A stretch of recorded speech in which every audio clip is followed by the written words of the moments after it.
Yo soy odontólogo. Por falsos testimonios estuve 48 días en una cárcel en Chile. Los menores sí mienten y está comprobado en muchos estudios internacionales. Sí, la que ayer, un beso en la mejilla, normal.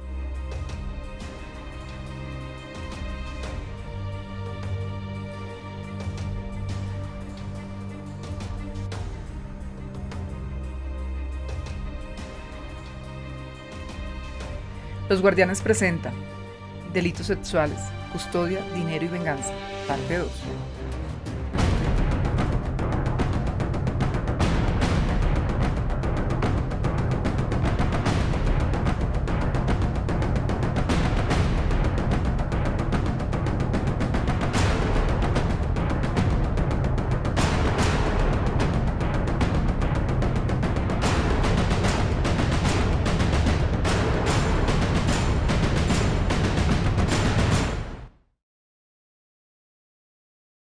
Pues la misma justicia colombiana estaba llevando a las cárceles injustamente, simple y llanamente por unos testimonios a veces mal elaborados. Pasó el lunes, se fue la niña a estudiar común y corriente. Nosotros en la casa esperándola. Cuando ella no llegaba. Es que la niña le ha dicho que la plata se la daba yo, que para que dejara manosear y para que no sé qué. Hola, bienvenidos nuevamente al único programa en Colombia que promueve la defensa de los derechos humanos, Los Guardianes. Hoy presentaremos la segunda parte de este especial que evidencia la inoperancia de la justicia colombiana y los vacíos jurídicos que llevan a inocentes a pagar largas condenas en las cárceles de Colombia y el mundo. Acompáñenos.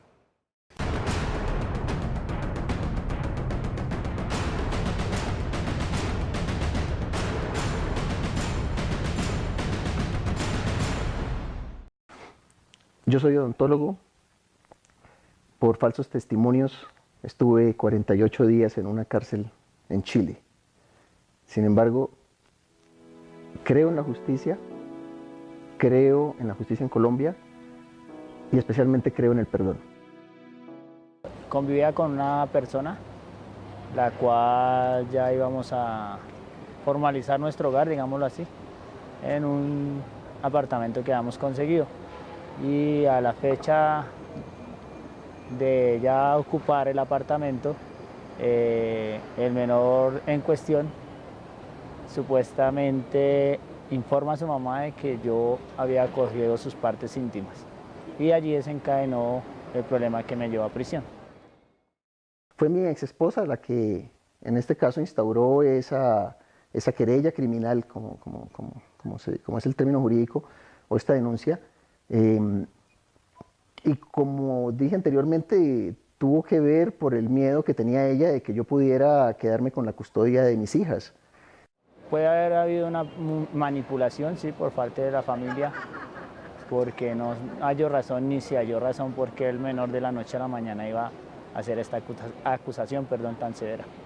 Es decir, la ganancia secundaria en este caso era sacarme del camino de las niñas para que yo no pudiera interponer ninguna otra acción legal.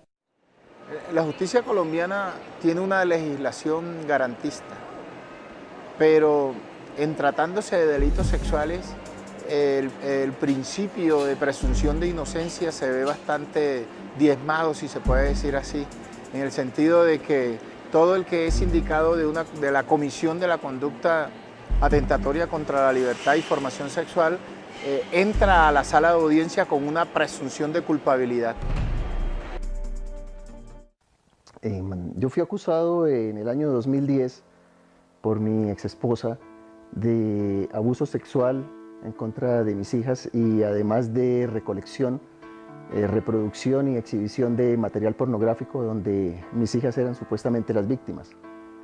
Todo esto sucedió en Chile, donde yo en ese momento vivía, y debido a esta falsa acusación yo pasé 48 días en la cárcel antes de poder demostrar mi inocencia. ¿Qué es el acto sexual? Unos tocamientos en las partes íntimas del menor que obviamente están vulnerando precisamente su integridad sexual, ¿no? pero que no van a encontrar hallazgos de tipo médico ni de tipo biológico. Aquí la fiscalía básicamente se va a basar en lo que el denunciante o la denunciante manifieste y en lo que el menor, la menor, niño, niña, adolescente diga en la entrevista o en los diferentes entrevistas y procedimientos que le haga la fiscalía como ente investigador. Hay una situación que es bastante inusual y es que yo jamás recibí una notificación. Yo en realidad me enteré de esta acusación en una oportunidad en que me acerqué al edificio donde vivía mi esposa con mis hijas para prestarle apoyo moral por una situación muy difícil que ella estaba viviendo. Ella en ese momento me pide que la espere en la recepción del edificio, que ella baja a recibirme, y minutos después llega la policía para llevarme detenido, informándome que yo tengo esta acusación cursando en fiscalía. De delitos sexuales se han llevado muchos casos, pero las absoluciones han sido pocas por la singularidad de esos casos. La persona que me acusa después en juicio también argumenta eso, que yo nunca tuve queja alguna, ni la familia de ella, ni ella como pareja mía, ni el niño, sino que el niño también sufría, en su momento se atacó una celotipia que él sufría hacia su mamá. Mi segunda sorpresa era que ya para esa instancia yo había presentado la declaración ante la Policía de Investigaciones, se habían recopilado ciertas pruebas que hablaban de mi inocencia. Sin embargo, el juez que llevó a cabo esta acta de formalización, junto con el fiscal que me acusó de otras cosas que en realidad no tenían nada que ver con el caso, me hicieron considerar una persona de peligro para la sociedad y el juez dicta prisión preventiva, que es el momento en el cual yo soy detenido y llevado a los calabozos en el centro judicial en Chile. Cuando a usted le muestran las pruebas, usted dice aquí no hay nada.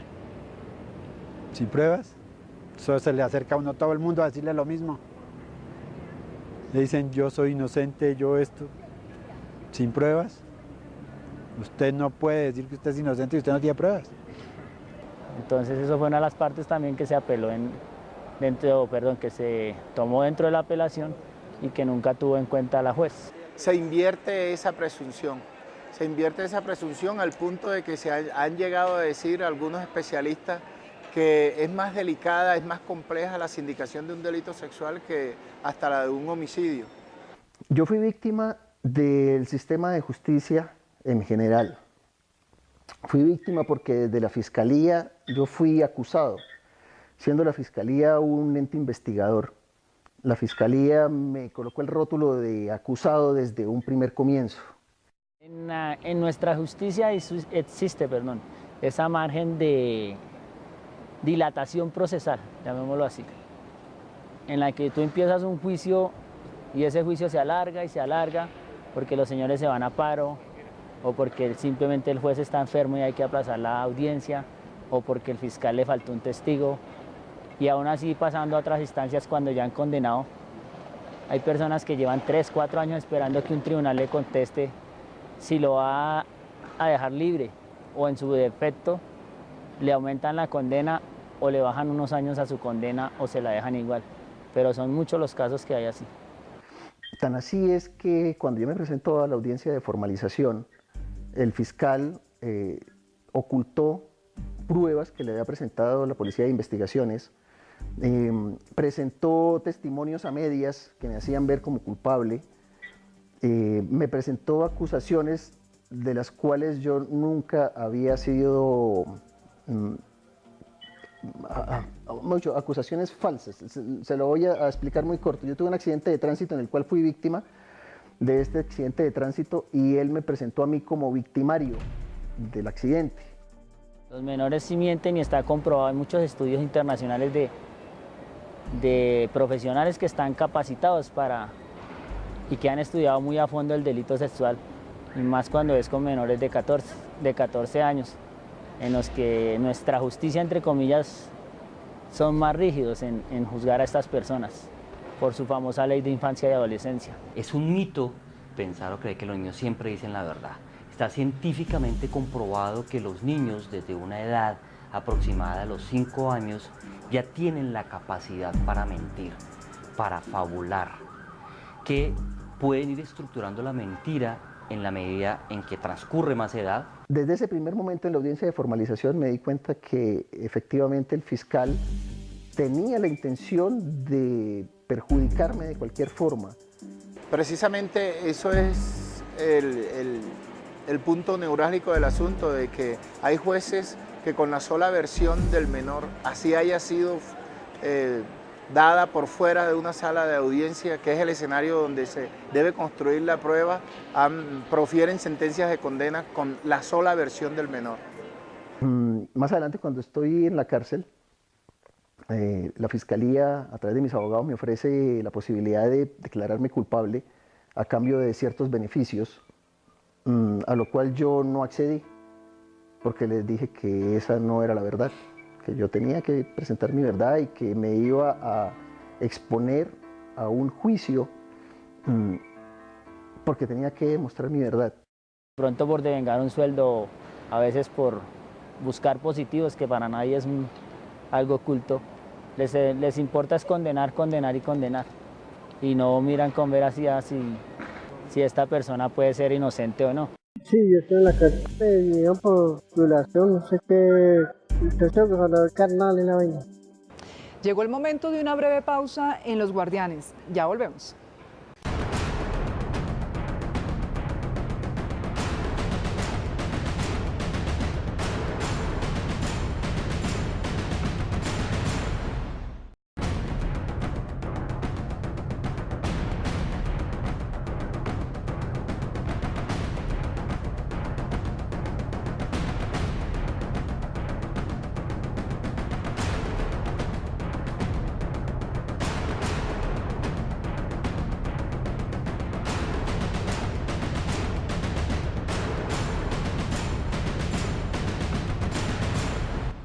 Yo prácticamente me dedico por ahí a hacer turnos de celaduría.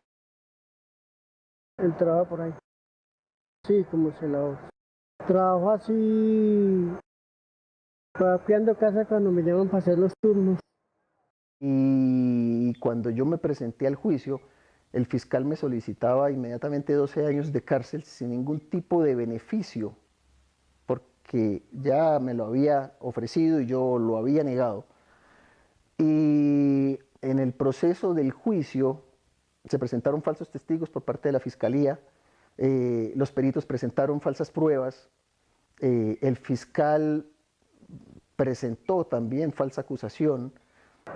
Una señora, porque yo estaba trabajando de celador en una casa y ella, esa señora me vendía a mí la alimentación y después yo iba ya a la alimentación allá y entonces ella me dijo a mí que le podía dar, regalar un cemento y unas varillas para costurar, porque esas casas no tienen columnas. Inclusive él no tuvo en cuenta que la Policía de Investigaciones me exoneró de una de las denuncias, que era la producción, exhibición de material pornográfico, porque no encontraron absolutamente nada, por supuesto. Él omitía decir esto. Pues yo me negué sobre eso porque yo no voy a regalar lo que no es mío. Empezó a derrumbar su castillo de naipes en la medida en que la verdad iba saliendo a flote, y es por esa razón que hoy puedo contar mi historia. Esa señora se enojó conmigo y entonces pues ahí un día estaban las hijas de ella por ahí jugando, no sé qué, y pues ahí entró una hija de ella por ahí, fue que la acaricié y le toqué para las piernas y eso, y en eso vino ella, entonces me echó la policía y todo, me echó la mano diciendo que yo había abusado de ella y que todo eso. Las prácticas abusivas anulan la espontaneidad del niño o niña, plagan su mundo interior de angustias, fobias, sentimientos de persecución y culpa. Tenía como 12 años, yo tenía 27, por grosería, pero no por intención de ella ni nada. Y ella sí me acusó como si hubiera hecho un delito. Claramente existen falsas denuncias originadas por múltiples situaciones, pero debemos reaccionar correctamente ante las señales de alarma que emiten los menores que son víctimas de abuso sexual, ya que presentan lesiones y marcas visibles en su cuerpo, que no siempre son evidentes. El niño puede presentar dificultad para caminar o sentarse, puede presentar moretones, mordeduras o incluso infecciones en las zonas genitales. En algunos casos aparecen rótulas en las prendas de vestir, sangre en la ropa interior, entre otros. Como conocía a ella, la cogí, la acaricié, le toqué la pierna y no fue más, pero yo no, en el momento no hice nada con ella. Sí, hay casos en los que hay compañeros o personas que están esperando que la justicia, sabiendo que han cometido un error, como que no quieren salir de ahí antes, digámoslo así, intentarían hacerlo de volver a usted detrás de las rejas. Yo viví un punto de la noticia cuando la gente que está detrás de un televisor dice, si estuvo en la cárcel por algo será, y es fácil juzgar. Y pasan muchos años de trámites judiciales para uno poder en algún momento decir, soy inocente. Los procedimientos que estamos utilizando, por ejemplo, la entrevista forense, son procedimientos que copiamos de los norteamericanos, que se hicieron acá por una capacitación muy somera que hacía la embajada americana en su momento, una capacitación que duraba máximo 15 días y ya sacaban entrevistadores forenses. Eso no es posible, eso no es posible. Para que usted verdaderamente se constituya un entrevistador forense necesita por lo menos 1 año o 2 años de entrenamiento. Bueno, yo escribí una serie de cartas para mis hijas. En principio era contarles a mis hijas la verdad, era de alguna manera presentarles a mis hijas cuál es la historia de su padre. Jamás pensé que primero me fuera a extender tanto en esa historia y segundo tampoco pensé en que esas cartas a mis hijas pudieran convertirse en un libro. El testimonio de el menor, niño, niña, adolescente, supuesta víctima de delito sexual, no puede ser el óbice para que se condene a una persona. Reitero que además de ese testimonio, que obviamente es importante, que se debe recoger de la manera más profesional y científica posible y ser sometido a otros filtros de investigación. Entonces, este punto aclara eso. Hay que buscar la veracidad, vuelvo y digo, hay profesionales y hay cómo buscar esta verdad, si es clara o no. Y como dicen por ahí, si lo hizo, páguelo.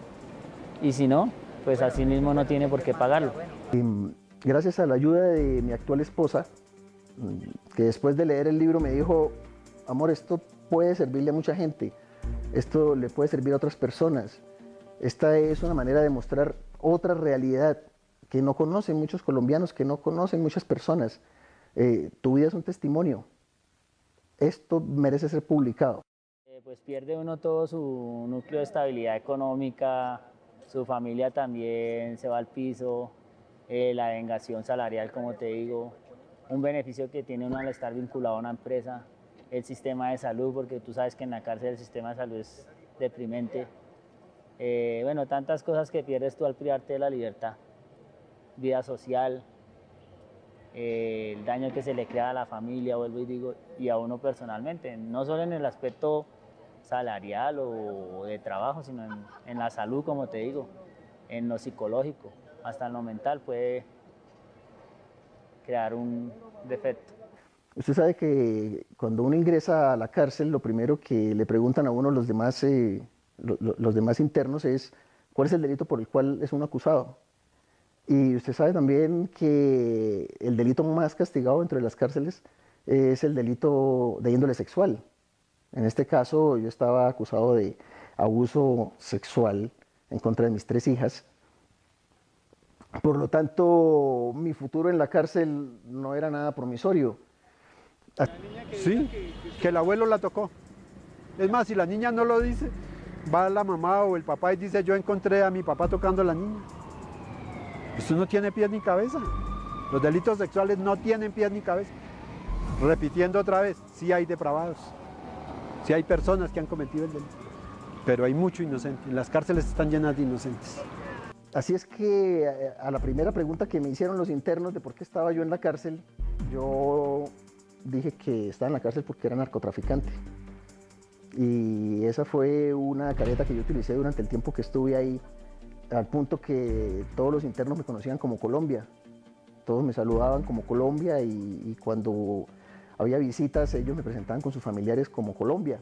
Eso nosotros hacemos el escrito, el folleto de las injusticias del delito sexual, que usted en la cárcel no sentía como el placer que siente uno cuando ahora ve que llegó el delito sexual al extracto 5, 6 y 7, que ya está involucrado el defensor del pueblo, el general Palominio, entonces que ya le va a llegar a los magistrados, que ya una secretaria le va a decir el magistrado me acosó, vamos a ver cómo se van a defender ellos, el juez me acosó, vamos a ver cómo se van a defender.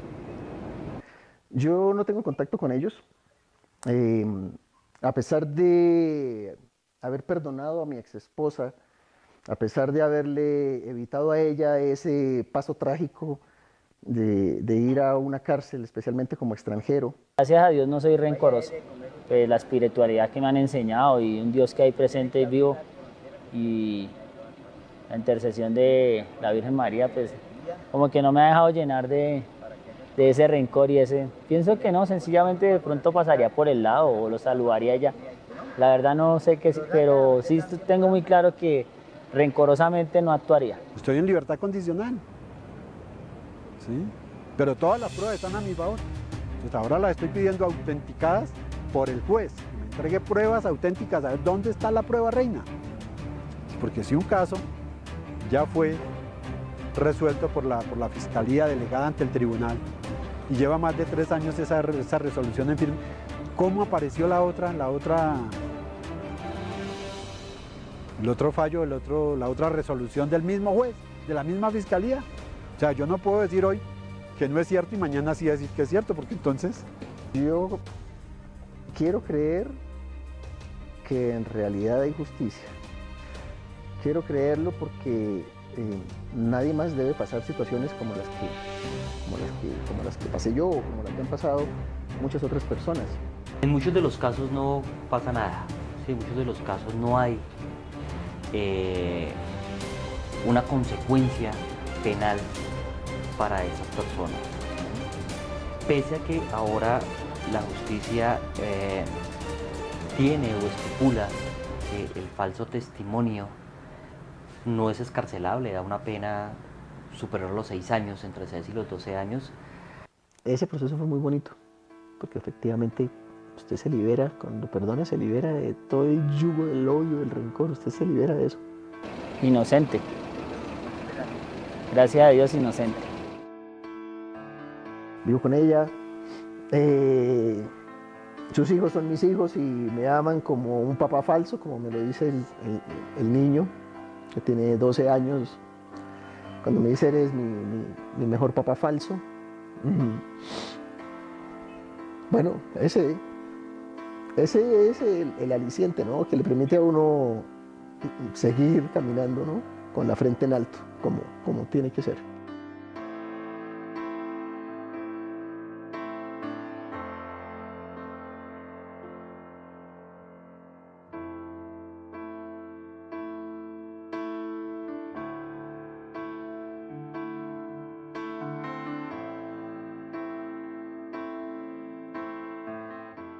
Aquí finaliza este especial sobre delitos sexuales, el cual nos plantea el interrogante de hasta dónde podemos llegar cuando se tiene como fin la venganza. Los esperamos el próximo sábado en una nueva entrega y los invitamos a ser guardianes de sus derechos. Hasta pronto.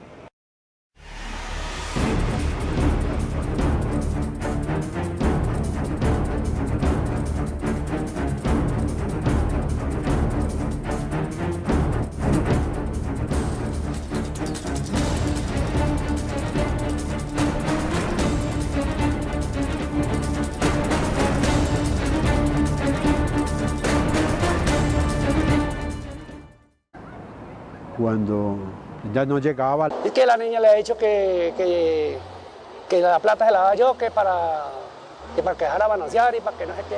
Hola, bienvenidos nuevamente al único programa en Colombia que promueve la defensa de los derechos humanos, Los Guardianes. Hoy presentaremos la segunda parte de este especial que evidencia la inoperancia de la justicia colombiana y los vacíos jurídicos que llevan a inocentes a pagar largas condenas en las cárceles de Colombia y el mundo. Acompáñenos.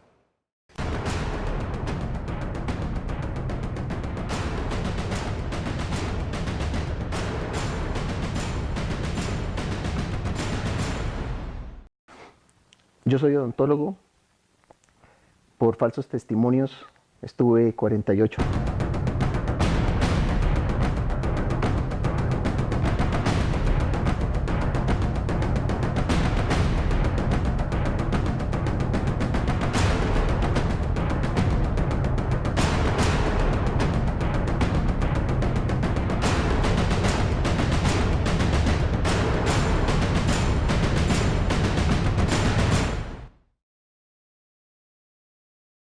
Pues la misma justicia colombiana estaba llevando a las cárceles injustamente, simple y llanamente por unos testimonios a veces mal elaborados.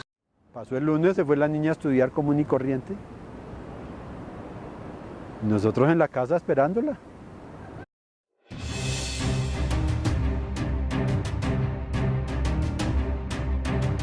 Yo soy odontólogo.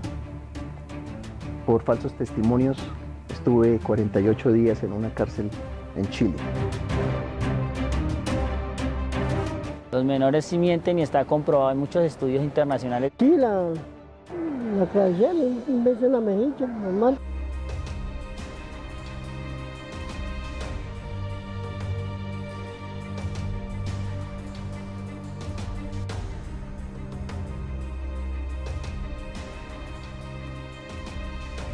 Los Guardianes presentan Delitos Sexuales, Custodia, Dinero y Venganza, parte 2.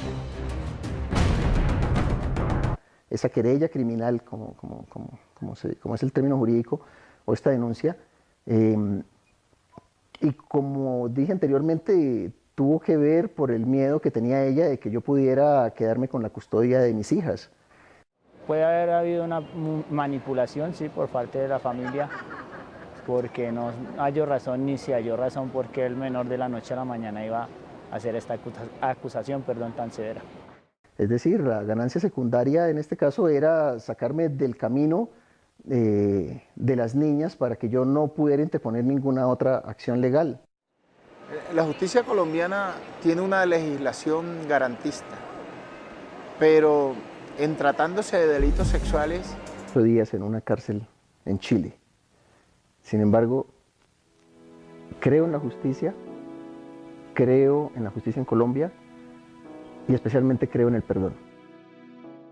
Convivía con una persona, la cual ya íbamos a formalizar nuestro hogar, digámoslo así, en un apartamento que habíamos conseguido.